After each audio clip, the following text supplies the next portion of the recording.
Isang gabi, may isang estudyante na nakasakay sa jeep. Siya na lang yung nag-iisang pasahero nang biglang napansin niya na iba na yung dinadaanan ng driver. Tapos, nagtanong siya, "Manong, dito po ata, ito po ba yung tamang daan papunta sa dorm ko?" After 5 minutes, bumalik na yung driver sa tamang ruta at nakarating na sila sa tamang dorm. Bago siya bumaba, sinabi sa kanya ng driver na, "Neng, alam mo ba,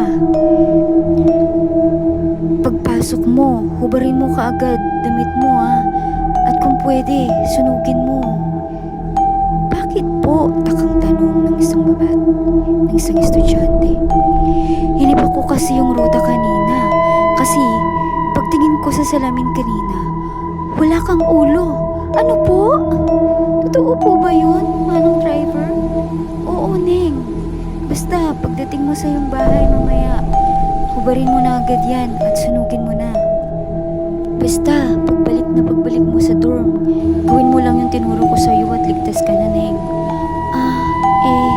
Ganun po ba, Manong? Kung ganyan po totoo pong nasa peligrong buhay ng tao kapag nakitaan na pugot ang kanyang ulo. "Oo, Iha, kaya mag-iingat ka. At yan ang dahilan kung bakit ko iniba yung ruta ko kanina. O sige, at malayo pang biyahe ko. Mag-ingat ka ha." "Opo, salamat po."